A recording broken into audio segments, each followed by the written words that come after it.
এই ODC মিনিয়া village নামৰ যিটো পৰিকল্পনা কৰিছে, ইয়াত আমি অসম জাতীয়তাবাদী যুৱ ছাত্ৰ পৰিষদ পূব বেফেৰা আঞ্চলিক সমিতিয়ে শুভেচ্ছা জনাইছোঁ। আৰু আমি ভাবোঁ আমাৰ এই অঞ্চলটোলৈ নিশ্চয় বিভিন্ন ধৰণৰ পৰ্যটক আহিব আৰু আমাৰ অঞ্চলটোৰ এটা সুনাম আমি আশা কৰিছোঁ। গতিকে এই ইয়াত আহি বিভিন্ন ধৰণৰ সুস্বাদু ব্যঞ্জন আৰু বিভিন্ন ধৰণৰ নিৰামিষ আমিষ বা আদি সেৱন কৰিব পাৰিব আৰু ইয়াত বিভিন্ন ধৰণৰ সুবিধা দিছে। গতিকে আহক সকলোৱে ইয়াত উপভোগ কৰক, এনজয় কৰক। ভূটান সীমান্তৰ বাক্সা জিলাৰ বগামাটিৰ ওচৰতে 4 কিলোমিটাৰ আঁতৰত নতুনকৈ আমি পৰ্যটকথলী নতুনকৈ আজি উদ্বোধন কৰিছোঁ। তাৰ নাম হৈছে ODC ভিলেজ। এই ODC মিনা যি আমাৰ NGO আছে, এই ODC মিনাৰ NGOৰ তৰফৰ পৰা সকলো ৰাজ্যলৈ সকলো ৰাজ্যবাসীক আমি নতুন বছৰৰ শুভেচ্ছা জ্ঞাপন কৰিছোঁ। তাৰ লগতে আমি অসমবাসী ৰাইজক এই যি ODC ভিলেজ, এই ODC ভিলেজ ইয়ালৈ ফুৰিব অহাৰ কাৰণে আমন্ত্ৰণ জনালোঁ।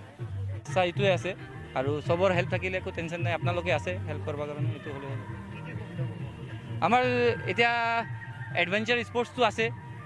দেন সুবিধাটো খানাটো পিয়'ৰ ভেজ নন ভেজ দুটাই খানা পাব আপুনি, আৰু ভেজটো স্পেচিয়েল ভেজ খানা হ'ব। কেতিয়াও মানুহ এইটো ক'ব নোৱাৰে খানাটো বেয়া হৈছে। থাকাটো টেণ্ট হাউচ, ট্ৰী হাউচ হ'ল। আগত আমি মাড হাউচ বনাই আছোঁ উইথ এটেচ লেট্ৰিন বাথৰুম।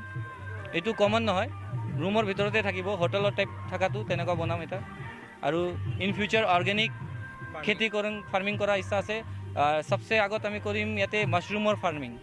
এইটো আমাৰ মানে একদম ইচ্ছা আছে। অসমত বহুত কম মাছৰুমৰ ফাৰ্মিং, এইটো আমি ইয়াত কৰিম ফাৰ্ষ্ট। তাৰপৰা গাঁৱৰ মানুহবিলাকৰো অলপ হেল্প হ'ব, সিহঁতে কৰিলে লাইনটো মই দেখাই দিম কেনেকুৱা কৰিব লাগে, কৰিলে এটা এংগেজমেণ্ট হৈ যাব আৰু সিহঁতৰ ৰেগুলাৰ চ'ৰ্চ অফ ইনকামটো বাঢ়ি যাব। আৰু ৰাইজৰ ভাল হ'লে আমাৰ ভাল, এইটোৱে লাগে আৰু কি লাগে। হয়, যিহেতু যান্ত্ৰিকতাৰ মাজত যিহেতু মহানগৰীৰ বিভিন্ন মানুহবোৰ আমাৰ এই অঞ্চললৈ ভাৰত ভূটান সীমান্তৰ বগামাটিৰ এই প্ৰাকৃতিক মনোমোহা দৃশ্য উপভোগ কৰিব আহে, সেই সময়তে আজি ভাল খবৰ আপোনালোকৰ বাবে এখন মুকলি কৰি দিছে আমাৰ ইয়াত ৰিজৰ্ট এখন। সম্পূৰ্ণ ইয়াত নিৰামিষ ভোজী বা আমাৰ যিসকলে আমিষ আহাৰ খাব সকলোৰে বাবে সুন্দৰ সুন্দৰ লেটেষ্ট খানাও ইয়াত পাব। আৰু ইয়াত যিহেতু ল'ৰা বাচ্চাসকলৰ বাবে খেলা ধূলাৰ বিশেষ আকৰ্ষণ আছে আৰু ঘোঁৰাৰো ব্যৱস্থা কৰিছে আৰু তেওঁলোকে জনাইছে আৰু বহুত ইয়াত আইটেম ৰাখিব। সেয়া আজি তেখেতসকলক এনেকুৱাকৈ ধন্যবাদ দিছোঁ। আমাৰ এই অঞ্চলৰ এই দেওচুঙা নৈৰ পাৰত যিখন ৰিজৰ্ট খুলিছে, আমাৰ এই অঞ্চলৰ বাবে উন্নতিৰ দিশো আগবাঢ়িব। সেয়ে ইয়াত বিভিন্ন সুবিধা আগবঢ়োৱাৰ বাবে তেখেতসকলক আমি ধন্যবাদ জ্ঞাপন কৰিছোঁ। লগতে আমাৰ যিসকল ইয়াত যাত্ৰী বা আহিব মানুহবোৰ আহিব, তেখেতসকলে ডাইৰেক্ট গুৱাহাটীৰ পৰা আমাৰ দেওচুঙা নৈৰ এই ৰিজৰ্টখনলৈ আহি বিভিন্ন সুবিধা ল'ব পাৰিব বুলি আশা কৰিছোঁ।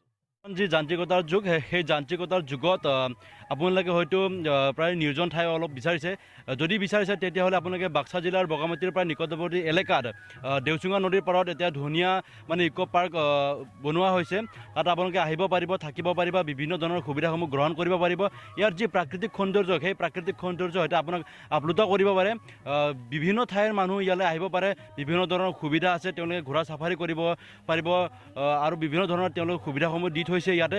যদি আপোনালোকে আহে তেতিয়াহ'লে আহিব পাৰে।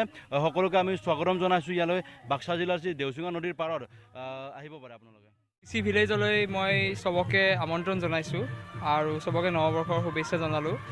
মেইনলি এইটো ভিলেজ নাম আমি এইটো কাৰণেই দিলোঁ যাতে আমি ভিলেজৰ পৰিৱেশটো ৰাখিছোঁ। ছেকেণ্ড থিং, আপোনালোকে বগামাটি ঘূৰক বা নাগাৰজুলি চাহ বাগান ঘূৰক, ইয়াতে আপোনালোকে আহি ধুনীয়াকৈ খোৱা বোৱাৰ ব্যৱস্থা পাব আৰু কেম্পিঙৰ ব্যৱস্থা পাব। তাৰে বাহিৰে আমি এডভেঞ্চাৰ স্পৰ্টছো আনি আছোঁ, যেনে পেৰামটৰ হৈ গ'ল, ৰাফটিং হৈ গ'ল এণ্ড অল। আৰু ইয়াতে আহি ভাল পাব, এটা বেলেগ পৰিৱেশ পাব যোনটো আপোনালোকে ওচৰে পাজৰে এতিয়ালৈ পোৱা নাই। গুৱাহাটীৰ পৰা অলপ 2 ঘণ্টাৰ ওচৰত দূৰত আছে। দিনটো থাকক, এনজয় কৰক, ৰাতি থাকিলে থাকিব পাৰে। মেইনলি আমাৰ ট্ৰী হাউচো আছে, ডাবল ডেকাৰ ট্ৰী হাউচ। আৰু বাছ আহিব, ছাপৰ্ট কৰিব আৰু এবাৰ চাই যাওক।